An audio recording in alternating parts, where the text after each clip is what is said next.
नमस्कार मैत्रिणींनो, सुगरण अलिबागची या चॅनलमध्ये तुमचं खूप खूप स्वागत आहे। नवरात्र सुरू झाली आहे। उपवासाच्या वेगवेगळ्या नवनवीन रेसिपी आपल्या किचनमध्ये तयार होणार आहेत। या चॅनलला जर तुम्ही नवीन असाल तर सुगरण अलिबागची या चॅनलला तुम्ही सबस्क्राइब करा, बेल आयकॉनचं बटन दाबायला विसरू नका, म्हणजे तुम्हाला अशा वेगवेगळ्या उपवासाच्या रेसिपी पाहायला मिळतील। समोस्याचं स्टफिंग बनवण्यासाठी आपल्याला एक भाजी तयार करायची आहे। त्यासाठी आपण घेतले आहेत 4 छोटे बटाटे आणि पाव वाटी शेंगदाणे। बटाटे कुकरमध्ये उकडायला टाकायच्या अगोदर स्वच्छ धुवून घ्या, नंतरच त्यामध्ये शेंगदाणे घाला आणि थोडे चवीपुरते मीठ घाला, म्हणजे बटाट्याची टेस्ट वाढेल।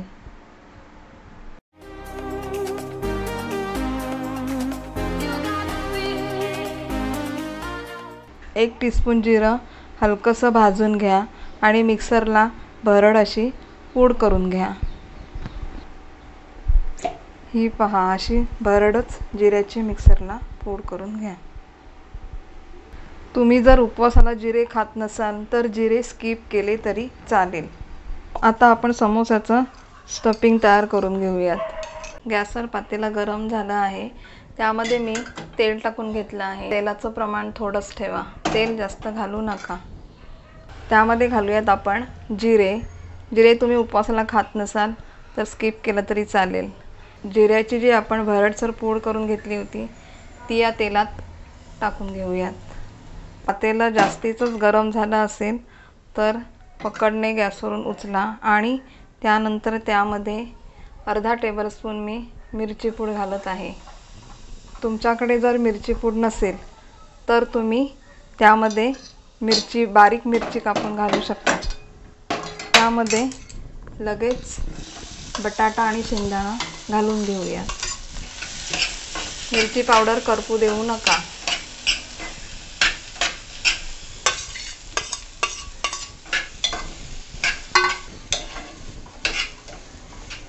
चवीनुसार त्यामध्ये मीठ घाला। बटाटे उकडताना आपण मीठ घातलं होतं, त्यामुळे भाजीमध्ये प्रमाणातच मीठ घाला। गॅस स्लोच ठेवा आणि भाजी अशी परतून घ्या। समोस्याचं स्टफिंग आपलं रेडी झालं आहे। गॅस बंद करा। समोस्यासाठी लागणारी भाजी तयार झाली आहे। आता आपण समोस्याची पारी करण्यासाठी पीठ उकडून घेऊयात। मी इथे अर्धी वाटी पाणी घेतलं आहे। पाण्यामध्ये थोडं मीठ घालूयात।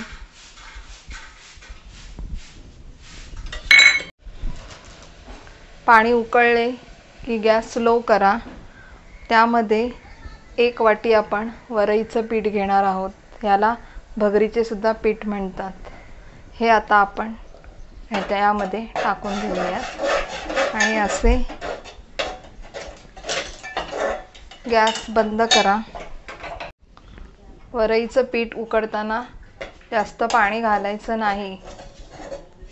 अर्धी वाटी पाण्यामध्ये 1 वाटी वरईचं पीठ घ्या आणि हे असे एकत्र करून घ्या। पीठ गरम असतानाच आपण मळून घेऊयात।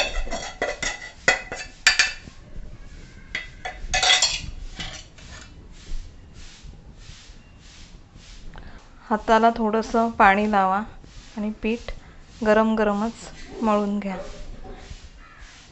असं थोडं पाणी हाताला लावून पीठ मळून घेऊयात। पीठ मळून घ्यायच्या अगोदर यावर आपण थोडी भाजलेली जिरेपूड घालूयात। तुम्ही जिरं उपवासाला खात नसाल तर हे जिरं स्किप केलं तरी चालेल।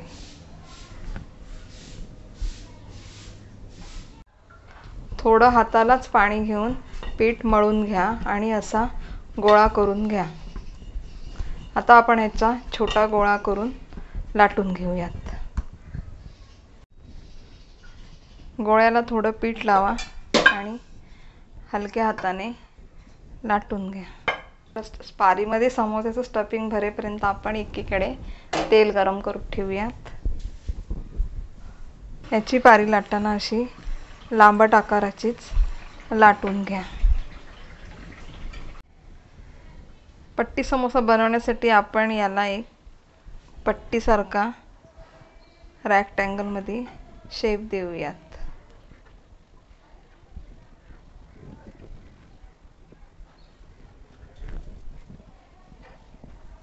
साईडच्या कडा काढून घ्या.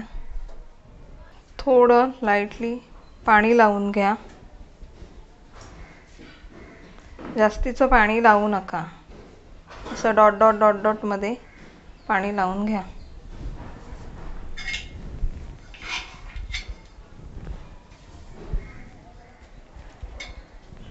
यामध्ये आपण भरणार आहोत भाजी.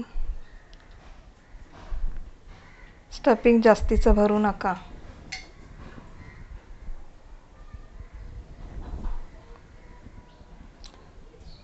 डाव्या हाताचा कोपरा असा पलटी करा. हलक्या हाताने प्रेस करा. ही साईड उचलून घ्या. उजव्या हाताची साईड उचलून घ्या. पुन्हा पलटी करा.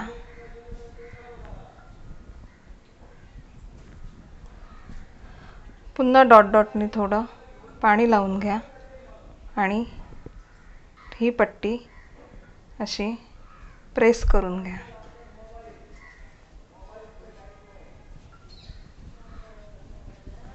हलक्या हाताने प्रेस करून घ्या आणि ही पारी सगळी आपण चिकटून घेतली आहे. तेल गरम झालं आहे, त्यामध्ये आपण हा पट्टी समोसा सोडूयात.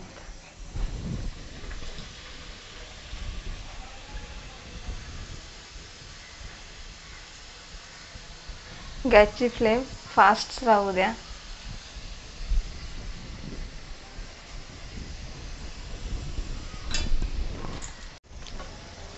गॅसची फ्लेम मिडियम करून घ्या आणि फ्लोकने समोसा पलटी करा. समोस्याला पिवळसर कलर आला की समोसे कढईतून काढून घ्या. हा आपला झाला आहे तयार पट्टी समोसा. तुम्हाला मी आणखी एक समोसा बनवून दाखवते. हे समोसे बनवताना खूप हलक्या हातानेच बनवायचे असतात.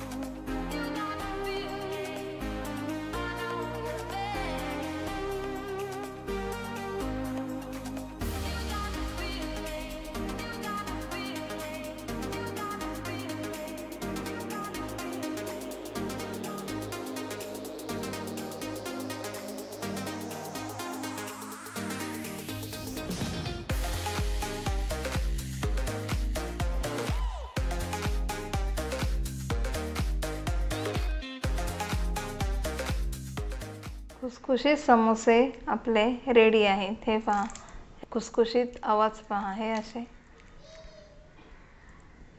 समोसे आपले रेडी झाले आहेत. तुम्ही हे समोसे फक्त दह्याबरोबरही खाऊ शकता, नाहीतर चिंच आणि खजूरची आंबट तिखट गोड अशी चटणी यासोबत सुद्धा हे समोसे खूप छान लागतात. असे खुसखुशीत आणि झणझणीत उपवासाचे समोसे तुम्ही तयार करून पहा. खजूर चिंचेची अशी आंबट गोड तिखट चटणी समोस्यावर घालून घ्या. त्यावर थोडे साखर घातलेलं दही घाला. पुन्हा त्यावरती थोडी चिंचेची चटणी घाला आणि हे समोसे तुम्ही खाऊन पहा.